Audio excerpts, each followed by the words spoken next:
د پیوستون رڼا ټولنیزه خپرونه. څنګه کېدای شي چې ځوان په خپل ځان باندې باور ولري او په خپل ځان باندې باوري اوسي؟ نو په همدې خاطر په دغه امتحانو په دې شیانو کې واسطې او دغه مسایل شته، هغه پوه ځوانانو مونږ خپل په ځان باور د لاس ورکړي. د افغانان مخکې دود و کلچر و عنعنات یو څه اوس دنیاوالو نوي پیغامونه راوړه، دوی ورسره په خوی و عادت ورسره نابلده دي.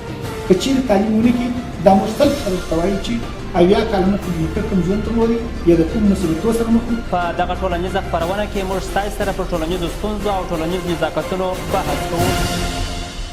دغه ټولنیزه او معلوماتي خپرونه هره شنبه او چهارشنبه د ورځې 10 بجې او بیا ځلې تکرار یې ماښام 9 بجې.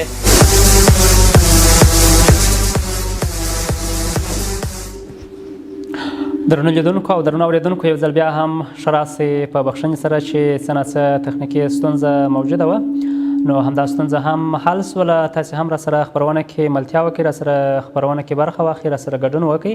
څنګه چې مې مخکې یادونه وکړه، نن د روزګان ولایت د کرنې، اوبو لګونې او مالدارۍ رئیس راسره خپرونه کې میلمه دی احمدشاه خیري. موږ او تاسې شاهدان یو چې د تېر کال په پرتله باندې سږنی کال وچ دی، سږ کال بارانونه نه دي سوي. نو په دې اړه باندې به له ده څخه وپوښتو چې په دې برخه کې دولت تر اوسه څه کړي. څو ورځې وړاندې خپله دولت هم دا وویل چې سږ کال وچکالۍ زیاته ده، هغه سیمې چې هغه له خطره سره مخ وي باید دولت په دې برخه کې خپل چمتووالی ونیسي. نو په دې تړاو باندې راپور هم لرو. څو ورځې وړاندې موږ یو همکار پر دې باندې راپور هم اخیستی دی چې وچکالۍ خپله د کروندګرو یا هغه کښت و کرونده کې چې کار کوي هغه کسانو نظر یې هم راخیستی دی. په دې تړاو باندې د رئیس صاحب نظر هم راخیستل شوی دی. راپور به هم له تاسو سره ووینو او در سره بیا واورو. راځو لومړی رئیس صاحب تاسو ته ښه راغلاست وایو. مننه. بسم الله الرحمن الرحیم. زما نیکې هیلې او سلامونه سیال صاحب تاسو ته، ټولو هیوادوالو ته او همدارنګه د ورزګان ټولو محترمو اوسیدونکو ته.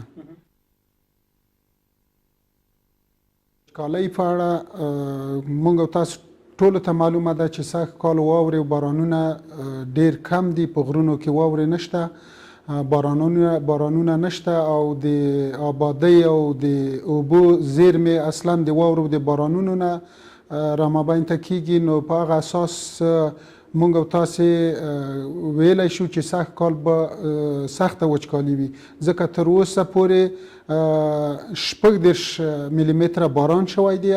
تیر کال په دغه وخت کې د 200 ملي متره په شاوخوا کې باران شوی و. نو دغه معلومه خبره ده چې سږ کال به وچکالي وي، خو بیا هم خدای مهربانه دی چې دغه میاشت کې د هود په میاشت کې بارانونه او واورې وشي، یو څه دغه مشکل حل کا. او همدارنګه په ورزګان ولایت کې نه یوازې د وچکالۍ ستونزه ده، دلته جګړې هم شته دي چې په کرنه مالدارۍ باندې بد اغیز لري. نو وچکالي خو واقعا چې لویه ستونزه ده د کروندګرو دپاره، د مالدارانو دپاره.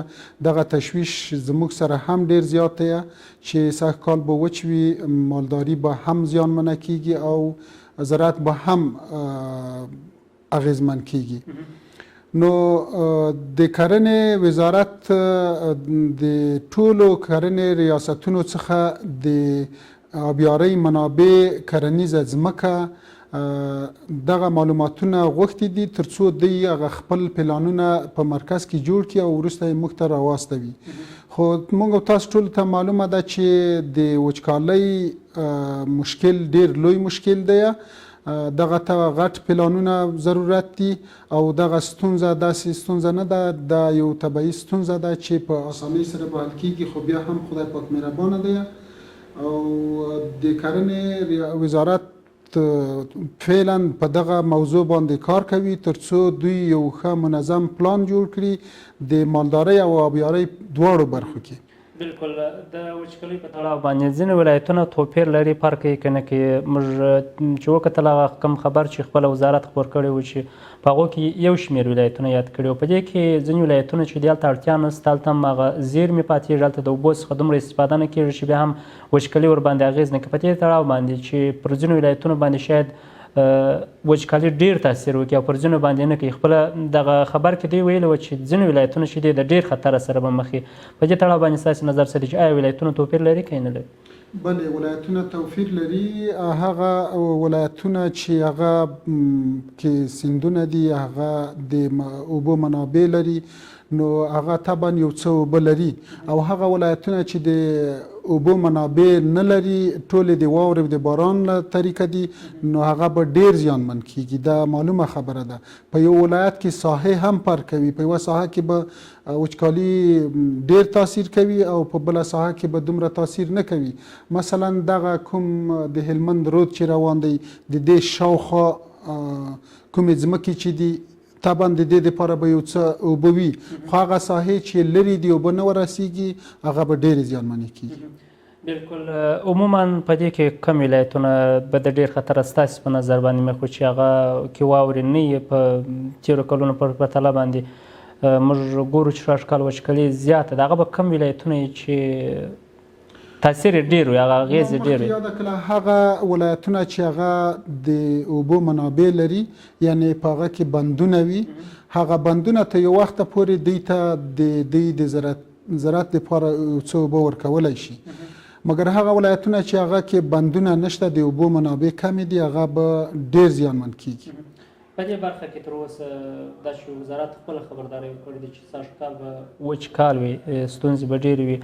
تر اوسه د دوی پلان یا په دې برخه کې څه پلان لري چې په کومو برخو کې خلکو ته اړین خدمات یا هم هغه اړینې مرستې ورته ورسوي تر څو د دوی همدغه ستونزې حل شي؟ ما مخکې یاده کړله د وچکالۍ ستونزه لویه ستونزه ده.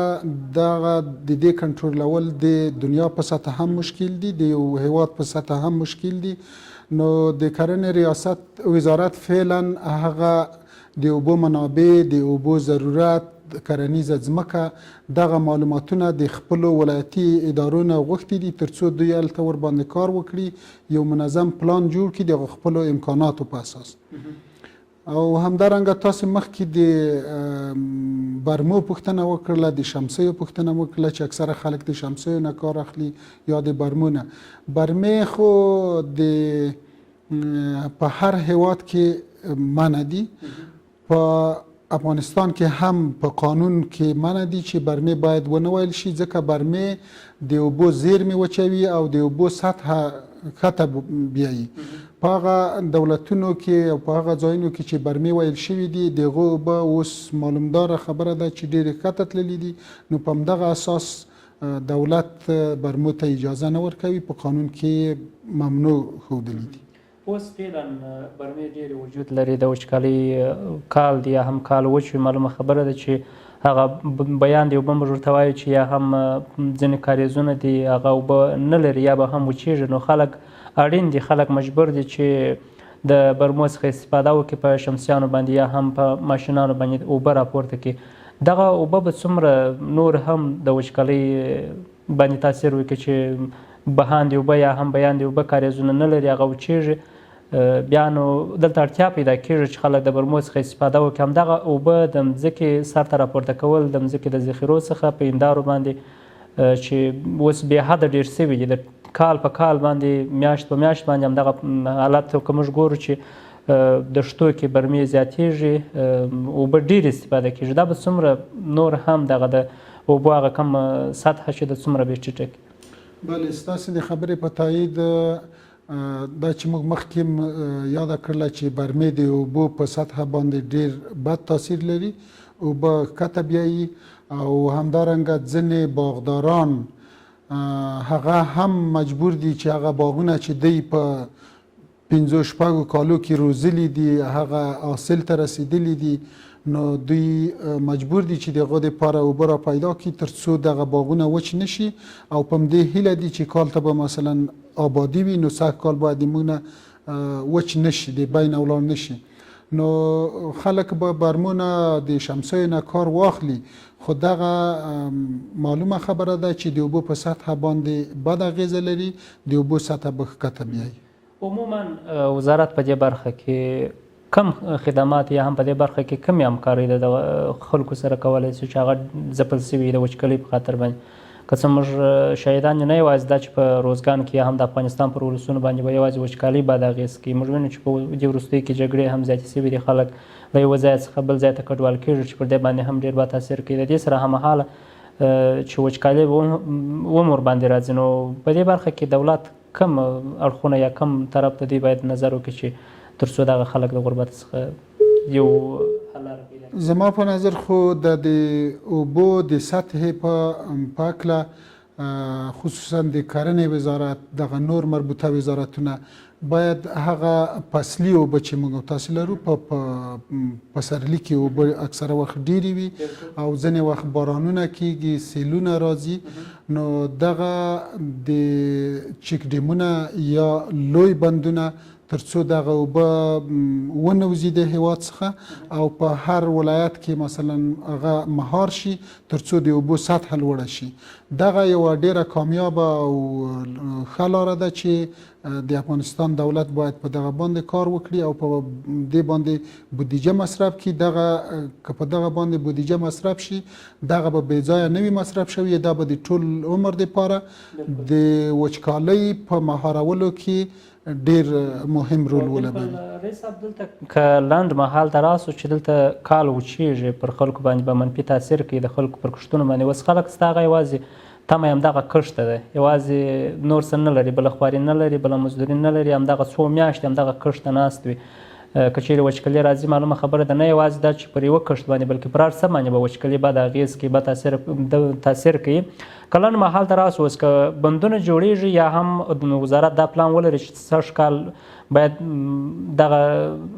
دغه څه جوړ کړي، بندونه وتړي، خو دا به د راروان کال دپاره به ورڅخه استفاده وشي. اوس دلته خلک په دې وخت کې د ستونزو سره مخ کېږي چې وچکالي یو دم ورباندې راځي. په دې وخت کې خو هغه ډم که چیرې جوړ سي یا هغه څه جوړېږي اوس ورڅخه استفاده نه شي کېدی ځکه کال وچ دی. په دې وخت کې کم څه د دوی لپاره به څه نه کوي؟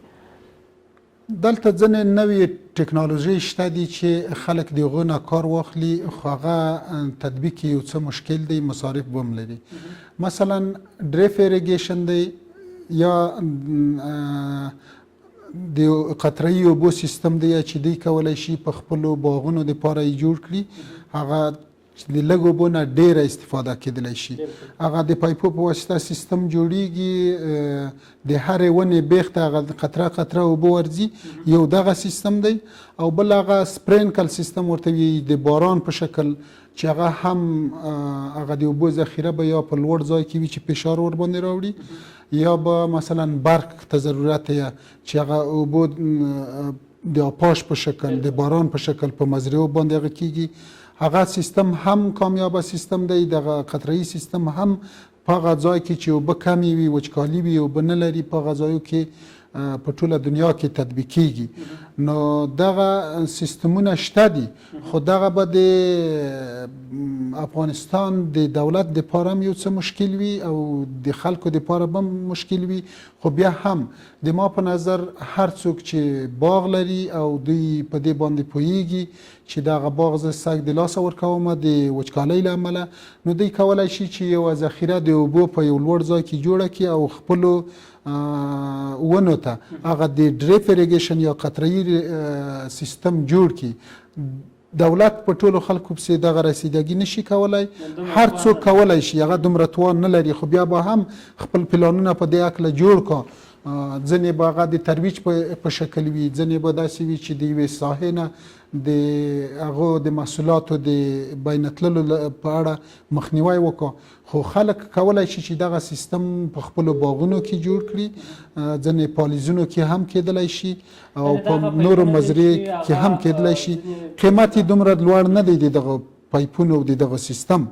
یعنې دا داسې یو سیستم دی چې په اصطلاح موږ که چیرې په یو باغ کې نالان کرل سوي دي، هغه د بهاند اوبو پر ځای باندې چې په مځکه باندې وبهیږي یا اوبه په لښتې کې ولاړې سي مځکې ته ننوځي، د دې پر ځای باندې که چیرې په پیپ کې ولاړې سي هر نال ته جلا جلا ورسېږي. دا سیستم خو د اوبو د ضایعاتو په خاطر دی. د لږ اوبو نه یو څه اوبه خو شته دي. مثلا دوی کولی شي اوس یو څه اوبه لري یا یو برمې ویلې وي ډېره ژوره نه وي، د هغو اوبه کمې وي، د دوی دپاره غټې ټانکۍ یا ټانکر یا هغه ذخیره د اوبو جوړه کړي او دغه سیستم په خپلو باغونو کې تطبیق کړي. ما مخکې ویل چې دغه به یو څه ستونزمن وي، خو هر څه کار غواړي، بدون د کار څخه نه کیږي، مصارف هم غواړي خو دومره زیات هم نه دي. نو دغه یو هغه د اوږدمهاله خطر مخنیوی دی چې موږ چک ډیمونه وښودل او دغه لنډمهاله دپاره دغه هم کیدای شي اوږدمهاله وخت دپاره هم کیدلی شي. ډېره مننه درنو لیدونکو او درنو اورېدونکو، یوه لنډه دمه لرو، دمې ته ورځو. څنګه چې مې مخکې یادونه وکړه، په دې تړاو باندې ریپورټ هم لرو. ریپورټ به تاسې راسره واورئ، راسره بیا ووینئ د کروندګرو یا هم هغه کسان چې په پټي کې کار کوي یا هم عموما بزګرۍ کښت کروندې کار کوي، د هغو نظرونه په راپور کې خپاره سوي دي. د دوی نظر به هم درسره واورو، درسره وبینو، بیا به هم خپرونې ته راوګرځېږو. نن راسره خپرونه کې د روزګان د کرنې، اوبه لګونې او مالدارۍ رئیس احمدشاه خیري راسره خپرونه کې دی. تاسې هم که کومه پوښتنه لرئ یا هم کوم نظر لرئ، کولی سئ له دمې وروسته خپرونه کې راسره ګډون وکړئ. ورځو یوه لنډې دمې ته. روزګان کلی یوې خوا روانې جګړې ځپلې، خو بل لور ته بیا اوسېدونکي وچکالۍ هم اندېښمن کړي. مرکز ترینکوټ کې دهقانان وایي د ورښتونو او واورو نه کېدل هغه لاملونه دي چې د کښت د ودې مخه یې نیولې. دوی وایي د تېر کال په پرتله سږ کال ځکه وچ دی چې تر دا مهاله پورې واورې او بارانونه نه دي سوي، چې د اوبو منابع هم ورسره کمې سوي. دوی له دولت څخه د مرستو غوښتنه وکړه. پر پښتون یې دغه تاثیر کړی دی چې دا مال ته به د کښتو کلان باندې نه معلومېده. کلان به وچ کلک و، تریاکان به غټ غټ و، غنمان به غټ غټ و. او اوس دغه فعلا دغه اوس موږ سره دلته کوچیان پراته دي. کوچیان دغه رقم په عذاب دي، خواران چې د مال ځای نه لري چې مال پر کوم ځای باندې وګوري.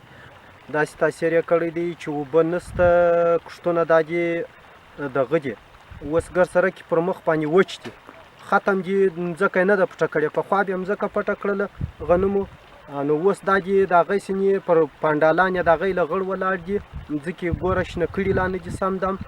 د کرنې اوبو لګولو او مالدارۍ رئیس احمدشاه خیري هم وویل چې روان کال د تېر کال په پرتله وچ دی. نوموړي وویل چې د واورو او ورښتونو نه کېدل هغه لاملونه دي چې د اوبو سرچینې له کمښت سره مخ کړي دي. خیري زیاته کړه چې په راتلونکي کې به د وچکالۍ ځپلو سره مرستې هم وسي. او د دغه بارانونو د نه کېدو له امله او د واورو د نه کېدو له امله داسې معلومیږي چې سږ کال به وچکالي وي، اوبه به نه وي او خلک به کوم کښتونه چې دوی کړي دي هغه به هم د مشکل سره د اوبو د نه شتون سره مخامخ کیږي. دا په داسې حال کې ده چې د کرنې اوبو لګولو او مالدارۍ وزارت هم څو ورځې وړاندې د وچکالۍ خبر ورکړ. عبدالمطلب ظفري، پیوستون راډیو تلویزیون، ترینکوټ. د پیوستون رڼا ټولنیزه خپرونه. څنګه کېدای شي چې ځوان په خپل ځان باندې باور ولري او په خپل ځان باندې باوري اوسي؟ نو په همدې خاطر په دغه امتحانو په دې شیانو کې واسطې او دغه مسایل شته، هغه پوه ځوانانو موږ خپل په ځان باور د لاس ورکړي. د افغانان مخکې دود کلچر و عنعنات یو څه اوس دنیاوالو نوي پیغامونه راوړه، دوی ورسره پخوی و عادت ورسره نابلده دي. که چیرې تعلیم ونه کړي دا مختلف خلک ته وایي چې اویا کاله مخکې د نیکه کوم ژوند درلودی یا د کوم مصیبتو سره مخ وو. په دغه ټولنیزه خپرونه کې موږ ستاسو سره پر ټولنیزو ستونزو او ټولنیزو نزاکتونو بحث کوو. دغه ټولنیزه او معلوماتي خپرونه هره شنبه او چهارشنبه د ورځې 10 بجې او بیا ځلې تکرار یې ماښام 9 بجې.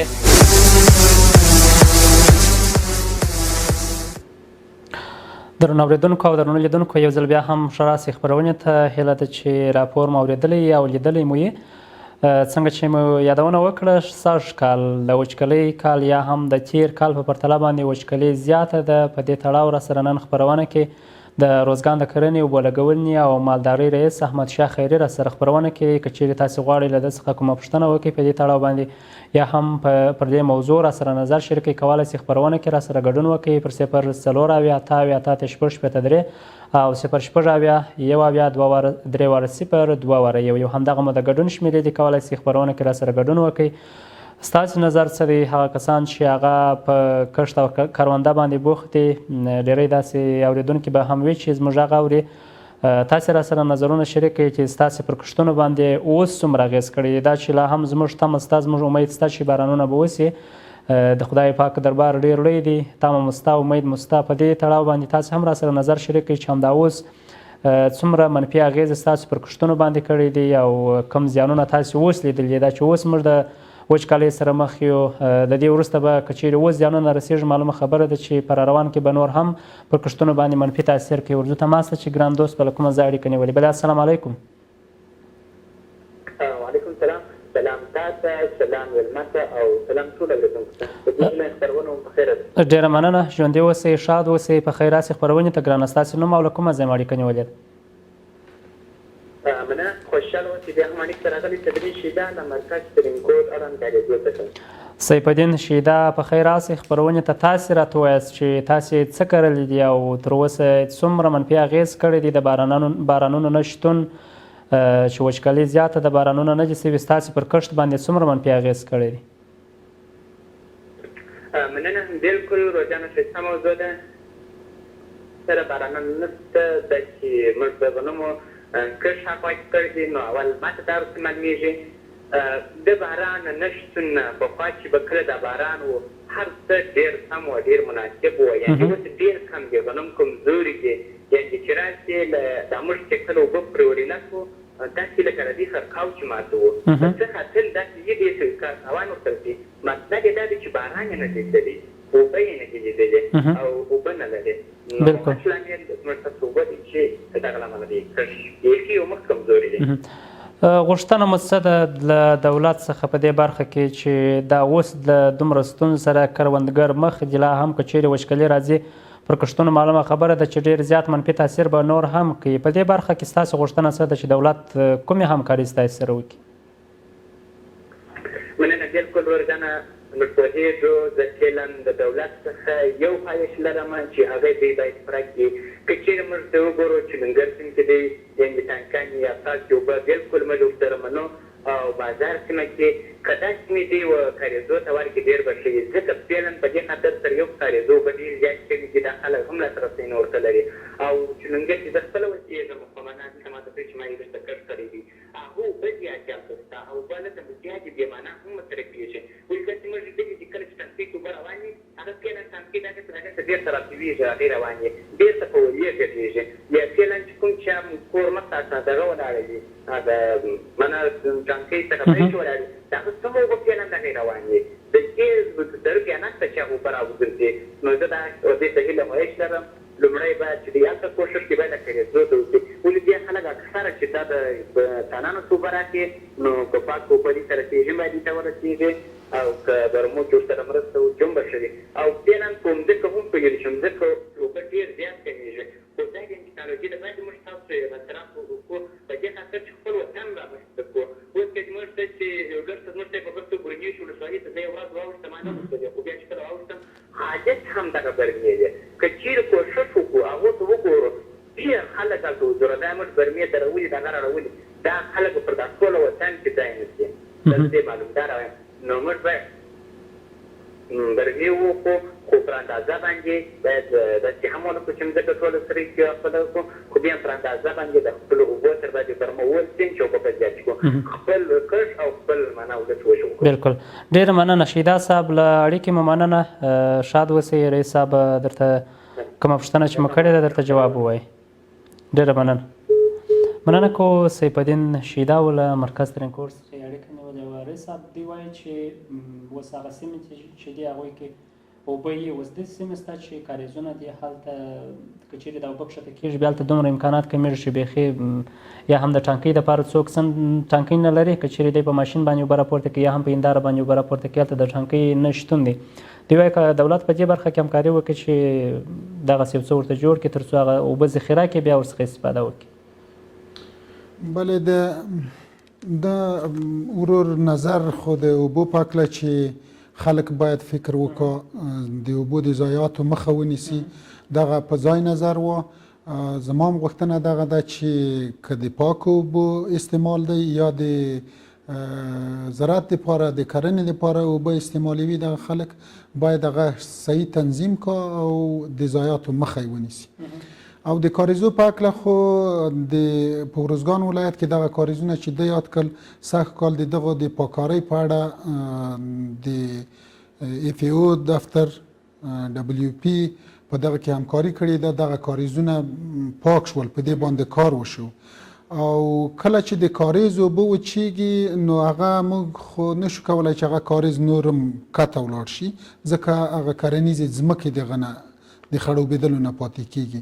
نو د کاریز ستونزه شته او هغه کومې اوبه چې راوځي نو هغه حوضونه خو خلکو ورته جوړ کړي وي نو د په هغه حوضونو په واسطه هم کولی شي چې دوی دغه اوبه کنټرول کړي او د دغه کاریزونو د ټولو اوبو د منابعو په هکله موږ خپل معلومات مرکز ته ورکړي دي تر څو په دې هکله دوی همکاري وکړي دوی خپل پلانونه جوړ کړي د افغانستان دولت او د کرنې وزارت تاسو ته معلوم دی چې د ټول افغانستان دپاره د ټولو ولسوالیو دپاره کار کوي هغه داسې نه ده چې د یوه ولایت دپاره به دی کار کوي یعنی د ټولو دپاره هغه خپل امکانات په کار اچوي نو دغه به د ما په نظر دولت هم ډیره ستونزمنه وي چې په ټولو ځایو کې لکه د ورور چې غوښتنه وکړه چې موږ ته د دغه کاریزو دپاره مثلا حوضونه جوړ کړه دا وکړه په ځای پوښتنه ده مګر په د لنډ مهال وخت کې زه فکر نه کړم چې دوی د دومره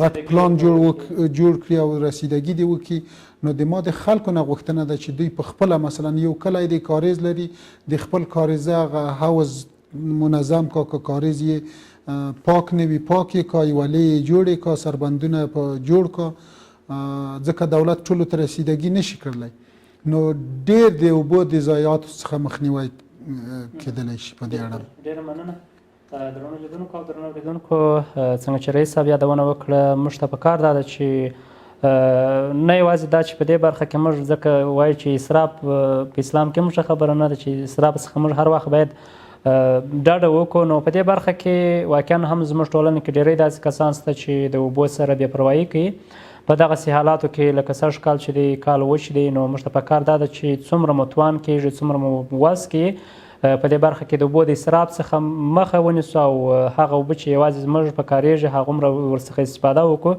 ځکه موږ ګورو چې کال په کال باندې اوس تېر کال آباد یا هم تېر کال بارانونه وسوله چې هغه د مځکې ذخیرې ورڅخه ډکې سولې اوبه راپورته سولې د څو کلونو را په دې خوا باندې موږ د دې شاهدان یو چې کال په کال باندې اوبه کښته کېږي نورې هم شوه کېږي نو دا که چیرې دغسې وچ کال بل هم راځي معلومه خبره ده چې نور به هم پر اوبو باندې تاثیر کوي هغه د اوبو سطحه به لاندې کښته کېږي په دې برخه کې رئیس صاحب راځو د امراضو برخې ته پر کښتونو باندې وچکالي عموما که د غنمو کښتونه دي یا هم د دې څخه وروسته هغه څه چې هغه موږ په عامه اصطلاح سبزهکاري ورته وایو چې هغه یا هم بیانډۍ دي یا هم بانجان دي ځکه د دوبي دپاره هغه څه بل څه شته نه سبزیجات او ترکاري دا به د عموما پر دغه سبزیجاتو باندې یا هم عموما پر ټولو کښتونو باندې به په امراضو برخه کې څومره تاثیر وکړي بله دا خو واضح خبره ده چې اوبه د ژوندیو موجوداتو دپاره دا چې نباتات هم ژوندي موجودات دي یو مهم عنصر دی ضروري عنصر دی بدون د اوبو نه ژوند ناممکن دی دا چې یو نبات په خپله قوي وي وده یې ښه وي په رشد کې وي په هغه باندې امراض او وفات هم حمله نشي کړلی لکه یو انسان چې صحت یې جوړ وي دی قوي وي ډېر امراض ورباندې تاثیر نشي کولی نو نباتات هم داسې خواص د انسان په شکل خواص لري چې کله دی ضعیفه شي اولین عنصر د دې غذایي مواد مثلا اوبه دي چې اوبه ورته ونه رسیږي نو هغه به ضعیفیږي هر مرض یا امراض به هم ورباندې زیاته حمله کا ډېر تاثیر به ورباندې کا اغېزمن کوي بیا او آفات به یې هم ورباندې کا اوس خلکو ته څه کول پکار دي همدې ستونزې سره خلک مخ دي عموما دولت ورته رسیدګي نشي کولی دې ساحې دي چې خپله دولت هم دومره توان نه لري چې په ټولو باندې ورسېږي یا هم داسې ساحې دي چې خلک په وچکالۍ کې د دغسې ستونزو سره ډېر مخ کېږي خپل هغه د دوی په توان باندې دوی ته څه کول پکار دي چې څه وکړي خلکو ته خو دغه پکار ده کله چې دوی خپل کښتونه کري هغه که هر نبات دی په لومړی کې د هر نبات هغه تخم ډېر مهم اهمیت لري ډېر مهم دی دغه اصلاح شوي تخمونه چې د کرنې وزارت خلکو ته توضیح کوي موږ تاسې هم سږ کال په ارزګان ولایت کې ډیری کسانو ته تخمونه ورکړي دي او سر یې ورکړي دي نو اولین دغه تخمونه چې د اوبو په مقابل کې مقاومت لري دغه اصلاح شوي تخمونه او د امراضو په مقابل کې مقاومت لري د دغه اصلاح شوي تخمونو هغه ښه خصوصیات هم دغه دي چې هم د اوبو په مقابل کې مقاوم دي اکثره ورایټۍ د اوبو په مقابل کې مقاومې دي او د امراض او د آفاتو په مقابل کې ټولې مقاومې دي. هغه تخمونو ته اجازه وزارت زراعت ورکوي چې هغه اصلاح شوي وي، خو د اصلاح شوي تخمونو دغه خواص دي چند به په امراضو په مقابل کې مقاومي، هم د اوبو او هم به یې حاصل زیات وي. نو د ما غوښتنه د خلکو نه دغه ده چې دوی اصلاح شوي تخمونه وکري. اوس دوی فعلا دوی تخمونه کرلي، مثلا باغونه یې ښودلي دي، نو دغه ستونزه سږ کال را مابین ته شوه. تر اوسه هم خو بیا هم په اغلب ګمان ویل کېږي چې سږ به وچکالي وي او بزګران به په خپلو کښتونو سره د مشکل سره مخامخ شي. نو زما غوښتنه او زما هغه کوم راهنمایي چې ده یا د موږ د کرنې د ریاست او د وزارت هغه دغه ده چې دوی اول خپل اوبه یو څه تنظیم کړي، سربندونه یې دي، کیولي دي، د ضایعاتو مخه یې ونیسي، هغه ښې تنظیم کړي. نو دوی کولی شي په هغه باندې زیات اوبه هغه ځمکه خړوب کړي. او هغه سیستمونه چې ما مخکې وښودل ځینې خلک شته دي چې هغه اقتصادي وضعیت یې ښه دی، هغه سیستم دوی پلي کولی شي، هغه د هر وخت د دې توانایي لري. نو هغه د خصوصا په دغه باغونو کې ځکه هغه باندې مصارف هم ډېر شوي دي او یو باغ په 2-3 کالو کې یا په 5 کالو کې راسي، نو هغه به هم د لاسه نه ورکوي، هغه سیستم د وکاروي. او د امراض او د آفاتو په ارتباط اکثره وخت دغه میخانیکی طریقه ښه ده چې هغه هم مشکله ده، او کیمیاوي طریقه ده چې د دواګانو استعمال دی، هغه د محیط لپاره هم ضرر دی او په قیمت یې هم زیات دی.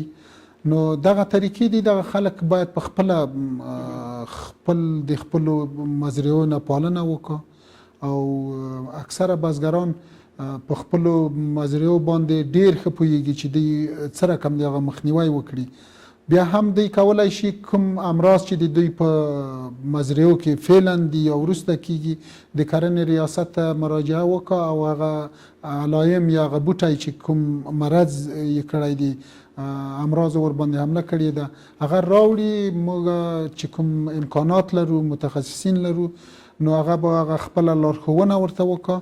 او بل سږ کال موږ د امراض او د آفاتو د لابراتوار وړاندیز د کرنې وزارت ته کړی دی چې هلته منظوري هم ورکول شوې ده، یا سږ کال یا په راتلونکي کال کې به انشاءالله جوړیږي.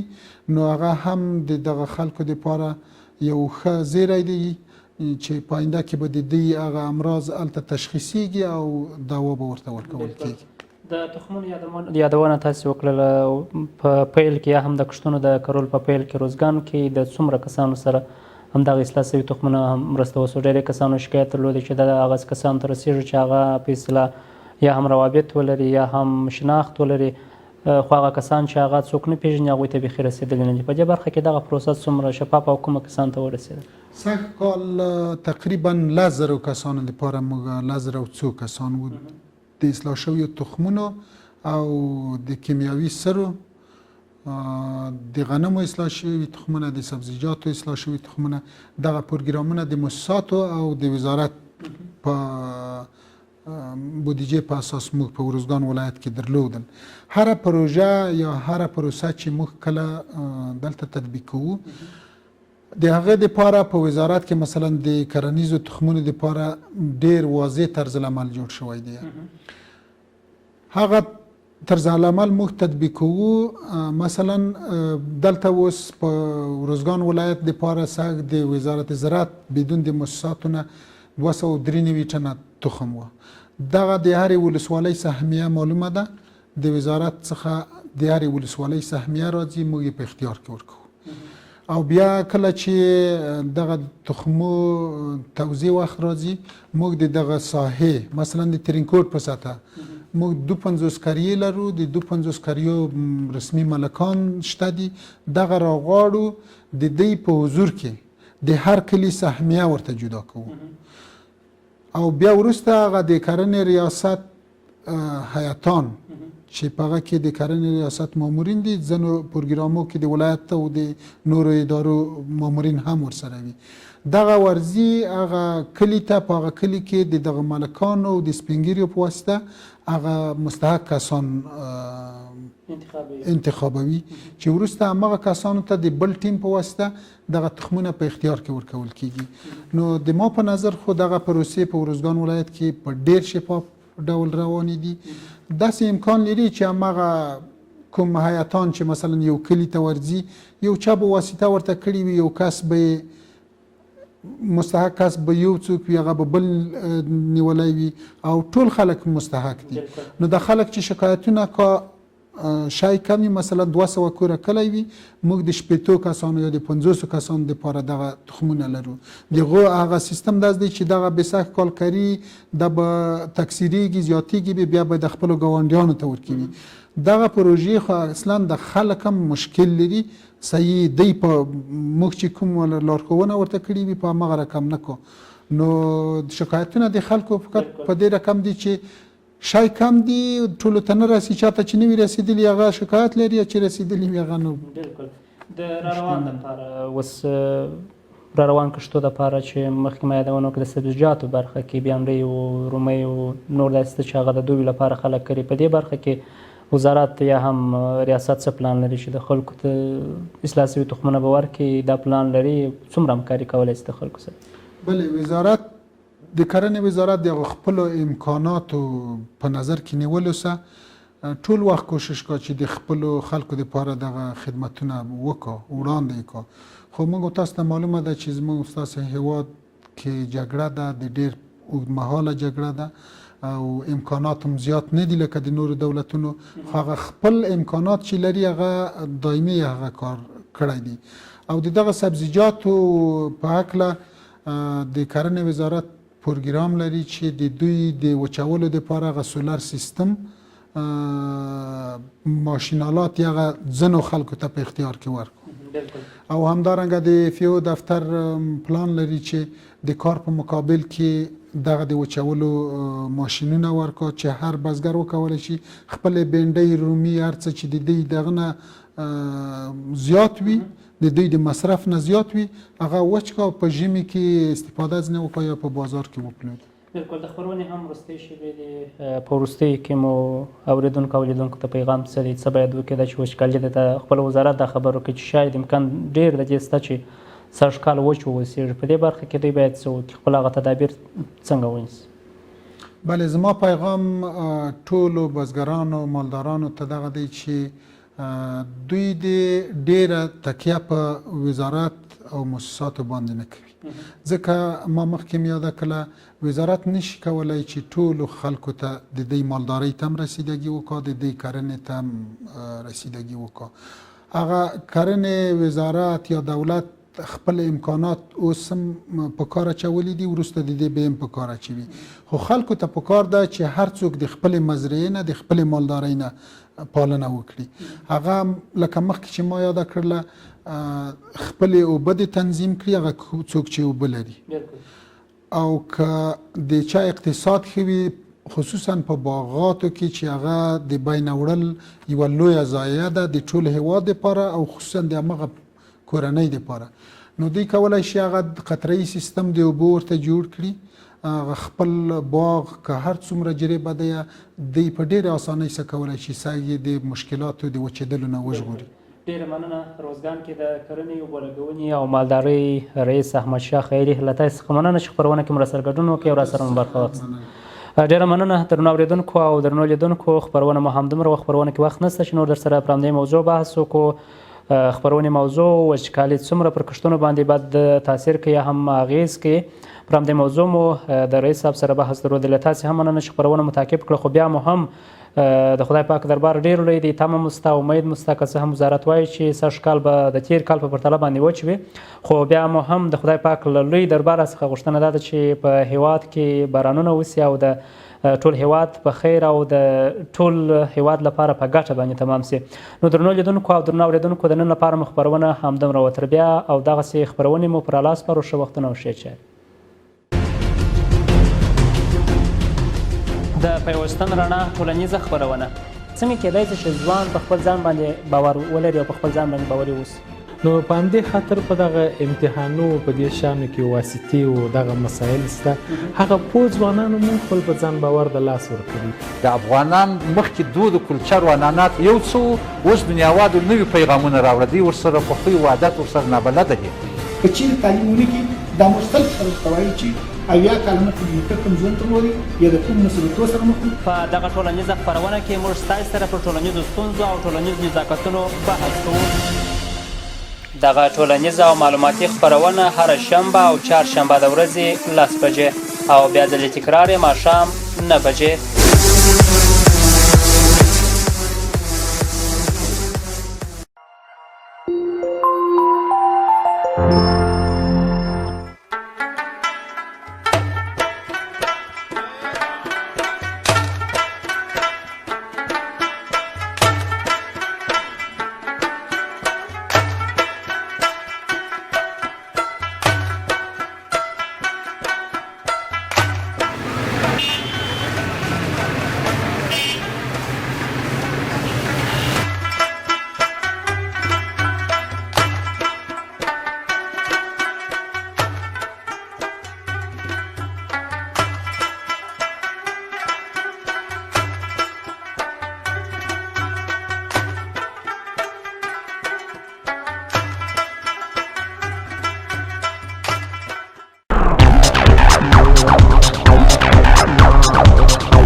د جالبو معلوماتو خپرونه هره یکشنبه د ماښام 7 بجې او بیا ځلې تکرار یې چهارشنبې ماښام 7 بجې.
چارګل ور سره ټیک د وربل کدی دا ځلې خوښ نشو بل باراوړم د کابل بل باراوړم د کابل لونګي نه چارګل مې وړه د زرګرتا شینغه مې پګدی نه چارګل مې وړه د زرګرتا او لونګي نه چارګل مې وړه د زرګرتا شینغه مې پګدی نه چارګل مې وړه د زرګرتا